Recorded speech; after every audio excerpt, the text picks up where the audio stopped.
Perdóneme que hable aquí para no estar mucho tiempo de pie en la tribuna. Le confieso que estoy un poquito desorientado. Me da pena decirlo. Porque el que escribe el libro es el último que habla. Y agotó el tema. Ahora queda poco que añadir a lo que acaba de decir Antonio Gómez. Yo decía que conocí a Gómez hace muchos años en una conferencia en el Palmetto. Creo que estábamos hablando de Carlos Ferle. Y me di cuenta que tenía preocupaciones de tipo social, que era el médico que también entiende que el médico tiene una función social que ejercer en la sociedad. Y lo ha demostrado. Ahora bien, en la Cuba de la época de la colonia, se habló del año terrible. Recuerda que era el 27 de noviembre con el fusilamiento de los 8 estudiantes de medicina. Cuando el conde Balmaceda, por supuesto, regó con la crueldad de aquella época y el segundo cabo, el gran responsable del fusilamiento de los estudiantes, quedó ahí, después se fue para España. Leyendo el libro me acordé de eso, porque el año 1994 es el año terrible de los exilios. La primera manifestación fue el hundimiento. Se decir que hay 37 capítulos que tiene el libro. El primer capítulo es el hundimiento del 13 de marzo. Va empezando a crearse el problema. El 13 de marzo, que tenía 72 personas a bordo, mujeres, hombres, niños, murieron 41. Después que abandonaba Cuba, casi a 1 millón de distancia, otros 2 remolcadores lo atacaron con focos iluminatorios, barrieron la cubierta de lo que estaba allí para tratar de evitar la agresión continua. Muchas de las mujeres enseñaban a los bebés y a los niños que tenían a bordo. Les importó poco. Con los cañones de agua siguieron barriendo aquello y hasta uno de ellos embistió la embarcación y eso fue, por supuesto, el naufragio de ella. Esa fue la primera infamia. Se fue en el año 94. Antes de eso, en julio 13, porque ahí se confunde el remolcador del 13 de marzo con la fecha en que se hundió el remolcador Trazo de Marzo, que fue un 13 de julio del mismo año. Pocos días después, alrededor del 4 o el 5 de agosto, el Maleconazo. Una serie de cubanos que estaban allí en el malecón arreglando las vistas para irse. En aquella época estaba prohibido, era un delito abandonar, por supuesto, sin el permiso del gobierno del territorio nacional. Se empezaron a remolinar, se reunieron cientos y cientos de personas a protestar. Hubo una pelea con la gente de la seguridad del Estado que estaba allí. Hubo un muerto y algunos heridos, por supuesto, alguna gente que fueron a prisión. Cuando me la conozco, ahí fue entonces la frase ya repetida con contenido de Castro. ¿Se quieren ir? Pues que se vayan, que se vayan. Ya no era delito, entonces, por supuesto, se podía hacer todas las bases a la luz del día. ¿Por qué? Porque ya no era un delito. Pero ¿qué fue lo que pasó con aquello? La presencia de los exiliados, que venían ya desde que se cayó Batista, los individuos que estaban en relación con el gobierno fueron los primeros a abandonar el país. Después vinieron los otros ya que empezaron a perder sus propiedades y empezaron a acompañarlas. Pero cuando cae el cambio socialista en el año 89, la miseria que se apodera de Cuba es extraordinaria. Todo lo que es barco, todo lo que es comercio, todo lo que es entrada, se perdió cuando la ayuda quedaba de 6.000 millones de dólares anuales. La Unión Soviética de Cuba se perdió. Entonces vino aquella epidemia que demostraba la desnutrición del país. Se calcula que durante ese periodo, en los 2 primeros años, 20 libras promedio perdía cada uno de los individuos, con el hambre y la miseria que había en Cuba en aquella época. Por supuesto, eso aumentó enormemente la ola de refugiados, huyendo de la situación de miseria y terror que hacía en Cuba en aquella época. Entonces, ¿cuál fue la respuesta? Cuando aumenta tanto el flujo de inmigrantes, que eso fue ya el 19 de agosto. La ley que decía que ninguno de esos individuos podían entrar en los Estados Unidos, tenía que ir a la base naval de Guantánamo. Eso, por supuesto, originó una gran protesta aquí en el exiliado aquí. Ahí se inició. Y desde 19 de agosto de aquella época hasta fines del año 31 del 96,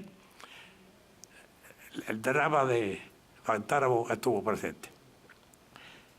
Hay pocas cosas que se pueden añadir, pero quiero decirles que el libro es extraordinariamente útil. Tiene una cantidad de detalles extraordinarios y tiene dos cosas importantes: por qué se puede escribir ese libro y por qué lo que se dice ahí todo es verdad. Primero, porque hay testimonios múltiples de las personas que allí estuvieron en aquellos campamentos. Y segundo, porque él tuvo la precaución de ir siempre con una cámara fotográfica para tomar fotografías. Era el rollito de 35 milímetros de aquella época. Y cuando se fue de allí, dejó un primo de él, que se llamaba, creo que Luis Trías, y le dejó también 2 cámaras fotográficas y rollitos. Reunieron 700 fotografías, muchas de las cuales lo ven ustedes en el libro, unido, por supuesto, también a las caricaturas con gran sentido humorístico que allí existían. Ahora bien, en los grupos, tanto los que estuvieron en Guantánamo, con los que estuvieron en Panamá, con los que estuvieron en la Gran Caimán, hubo momentos de rebeldía. El más benigno fue el de Guantánamo. El peor fue el de Panamá, donde ya en aquel momento había en Panamá 8.000 y pico de aquello, por supuesto, fue 2 días duró la pelea. Ladrillazo, botellazo, los agentes no tenían armas, pero tenían espuelas, tenían las esposas, y con las esposas metálicas golpeaban también a los policías que estaban ahí. 2 días duró aquello. En la Gran Caimán, también cuando se rebelaron, fue igual, de mucha más violencia que lo que hubo, que fue ligeramente en Cuba. Hablar de cada una de las cosas que se pueden decir del grupo ya prácticamente lo dijo todo Antonio. En el aspecto médico sucedió lo mismo que cuando la UMAP, para huir del infierno y encontrar cierta libertad, se autolesionaban. Hay una radiografía que aparece en el libro donde una persona se tragó 6 clavos para poder entrar. Otros se inyectaban sustancias no absorbibles para originar, por eso que se infectaba y originar lo que se llama el paroli. Era muy querido, el paroli médico, que te sacaban allá y te llevaban, por supuesto, al hospital, porque existía el paroli de tipo humanístico, con una mujer o un niño o algo, y entonces lo libertaban, dando comparación el paroli médico. Entre las palabras curiosas que se dieron en aquel lugar, hay una que se llamaba el jorlongo. El jorlongo. ¿Qué creen ustedes que era el jorlongo? Cuando llegaban los individuos que iban a Guantánamo, le daban una bolsa que contenía una serie de cosas, una pasta de dientes, cepillo de dientes, jabones, jugo, comida. Y era como una tela cuya naturaleza no sé cuál era, pero era lo suficientemente para abrirse 3 agujeros. Uno para la cabeza, uno para el brazo izquierdo y uno para el brazo derecho. El jorlongo era la vestimenta de mucha esa gente, porque cuando llegaron con una camisa, un pantalón y un par de zapatos, estuvieron así hasta el mes de septiembre. Prácticamente usando aquello y usando los jorlones que había también. Otra cosa que lo digo es cuando se hicieron los baños. Hicieron 2 pies de alto, lo que daba, por supuesto, a la vista pública, porque los baños eran públicos, prácticamente del torso hacia arriba, lo cual era un problema para las mujeres, porque era solamente 2 pies lo que se podía ocultar de la persona, del cuerpo humano.